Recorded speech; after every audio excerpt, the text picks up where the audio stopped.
तुम्हारा चैप्टर है linear equation और सिंपल इक्वेशन, लगभग मिलता जुलता है। लीनियर इक्वेशन मैं थोड़ा सा टफ और लेवल तक पढ़ा दूंगा बेटा। इसमें याद रखना लीनियर इक्वेशन किसे कहते हैं? when the power when the power of the variable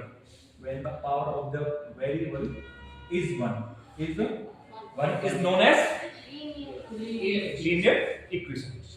समझ में आ गया? कोई दिक्कत नहीं, कोई दिक्कत नहीं। यहां तक अगर बात की जाए, वेरिएबल अगर वन होगा तो where have no power consider one as a power. जैसे अब बात करते हैं टाइप वन क्या होता है? टाइप वन होता है based on single variable. Based on single variable का मतलब है, बेस्ड ऑन सिंगल वेरिएबल का मतलब क्या है कि आपका, चलो कोई बात नहीं, तो सिंगल वेरिएबल में क्या होगा? अब बात करते हैं पहले इक्वेशन में क्या करेंगे। तो पहले इक्वेशन का मतलब होता है आपका इक्वल का सिंबल होगा। क्या होगा? इक्वल का सिंबल, ये होगा इक्वेशन का सिंबल होगा। अब याद करना कि यहां पे थोड़ा सा पार्टीशन पढ़ते हैं, तो यहां पे दी वेरिएबल्स किसे कहते हैं? वेरिएबल्स कहते हैं आपके अल्फाबेट्स को। किसे कहते हैं? अल्फाबेट्स को क्या कहते हैं? वेरिएबल। अगर बात करें कांस्टेंट की, कांस्टेंट होते हैं आपके नंबर्स। क्या होते हैं? नंबर्स। हमने अलजेब्रा में अलजेब्रिक एक्सप्रेशन पढ़ लिया था, इसके बाद में कुछ चीजें कुछ रह गई थी हमारे। तो मैंने लिखा 3x, तो 3x का मतलब इसको हम क्या लिखते हैं? 3 मल्टीप्लाई x, ऐसे इसी को लिखा जाएगा। बात समझ में? तो खेल किसका है कि अगर वो चीज यहां माइनस प्लस की है, साइड लिया है माइनस, और यहां माइनस, तो इधर अपोजिट हो जाए। अगर यहां मल्टीप्लाई किया तो डिवाइड, और इधर तो प्लस माइनस क्लियर हो गया, दोनों चीज क्लियर हो गई। कोई डाउट रह गया किसी बच्चे को? अब बेटा बात करते हैं इसके क्वेश्चन। मान के चलो अगर सिंगल साइड वेरिएबल हो, क्या हो?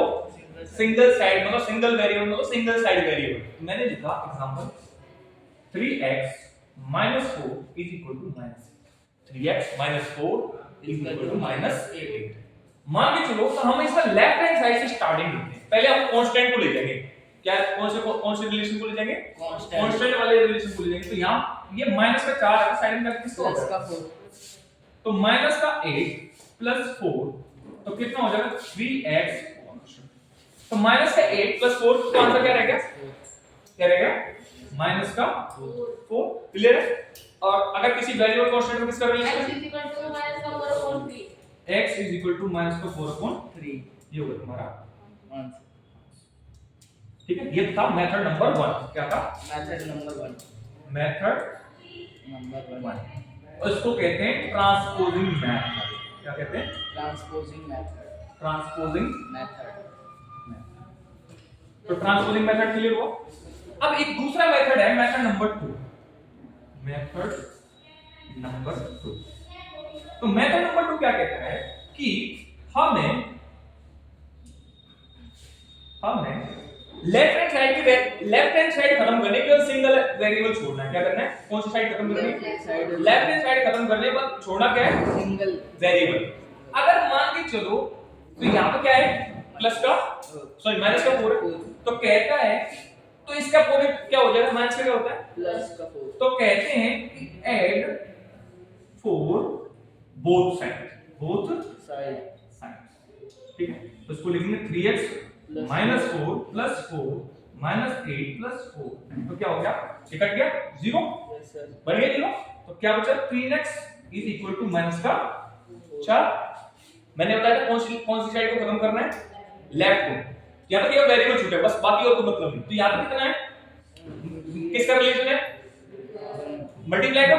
तो कहता है कि divide by 3 both sides. Divided by 3 both sides. तो 3 multiply x upon 3 equal to minus का 4 अपॉन 3 तो 3 से 3 3 cancel x equal to minus का 4 upon 3 3 that is your clear there is any doubt there is any doubt clear है बिल्कुल हां भाई सबको वो 3x से मल्टीप्लाई हां तो मल्टीप्लाई डिवाइड हो गया डिवाइड काट नहीं सकते फ्रैक्शन के बेस में याद है क्लियर है अब बात करते हैं यहां तक क्लियर हो तो रूल ये दो होते हैं ट्रांसपोजिंग बोला तो ज्यादातर जो मेथड यूज किया था वो ट्रांसपोज किया जाता है कौन सा मेथड यूज होता है ट्रांसपोज मेथड क्लियर है किसी को डाउट रह गया अब क्या होता है कि आपको स्टेटमेंट से बनाने के लिए आता है क्या आता है स्टेटमेंट से बनाना है स्टेटमेंट से क्या बनाना है स्टेटमेंट से बनानी है इक्वेशन क्या बनानी है इक्वेशन क्या बनानी है इक्वेशन इक्वेशन बेटा कभी भी याद रखना कि हमें डीमास फॉलो अप करना होता है इसके लिए क्या करना होता है डीमास क्या होता है डी मास डी मास ये बोर्ड मास ले लो बी हटा दो क्योंकि ब्रैकेट का कोई O D M A S ठीक है तो पहले हमेशा ऑफ होता है क्या होता है ओ ऑफ का मतलब होता है मल्टीप्लाई क्या होता है मल्टीप्लाई फिर उसके बाद डिवाइड उसके बाद मल्टीप्लाई उसके बाद एडिशन मल्टीप्लाई उसके बाद सब्ट्रैक्शन एडिशन एडिशन उसके बाद सब्ट्रैक्शन किसी बच्चे को डाउट रह गया था क्लियर हो गया तो बच्चे याद रखना कि ऐसे क्वेश्चंस को सॉल्व करने के लिए हम अब याद रखना मैं तुम्हें बता देता हूं थोड़ा सा टाइम्स का मतलब होता है मल्टीप्लाई क्या का मतलब होता है मल्टीप्लाई टाइम्स का मतलब क्या होता है मल्टीप्लाई मल्टीप्लाई प्रोडक्ट का मतलब भी क्या होता है मल्टीप्लाई अच्छा ठीक है समझ आ गया क्लियर हो गया अब बात क्या होता है कि जब टू या एंड ये हमेशा केस आता है एडिशन का क्या आता है एडिशन का जब कभी भी एडिशन का केस आएगा तो टू हो या एंड हो तो एडिशन होगा तो हमेशा जो दोनों टर्म है क्योंकि इससे पहले उसके बाद वो हमेशा क्या रहेंगी सेम ही रहेंगी क्या रहेंगी सेम अगर बात की जाए जब फ्रॉम आ जाए फ्रॉम किस में आता है दो माइनस के केस में सब्ट्रैक्ट में आता है किस में आता है सब्ट्रैक्ट किस में आता है सब्ट्रैक्ट तो सब्ट्रैक्ट में फर्स्ट कोई चीज हो सेकंड नंबर कोई नंबर होगा अलजेब्रा स्पेशल कुछ भी हो तो हम हमेशा जो सेकंड है उसको बना देंगे फर्स्ट और फ्रॉम की जगह बना देंगे सेकंड माइनस और फर्स्ट को बना देंगे सेकंड बात समझ आ गई फ्रॉम का मतलब क्लियर हो गया क्वेश्चंस क्लियर हो गए यहाँ तक अब यहाँ तक किसी को बच्चे को डाउट रह गया हो भाई नहीं है किसी को डाउट कोई डाउट हो तो बता दो फिर हम करवा देंगे सर मेथड नंबर 2 का बैलेंसिंग भी कहते हैं बैलेंसिंग हाँ बैलेंसिंग मेथड कहते हैं इसको हाँ मेथड नंबर 2 को हम कहते हैं बैलेंसिंग मेथड जो आपका ये मेथड मैंने बताया ये जो कहते हैं बैलेंसिंग मेथड ये दोनों मेथड क्वेश्चन पूछ सकता है बैलेंसिंग या ट्रांसपोजिंग क्लियर है किसी को डाउट है तो लिख लो फटाफट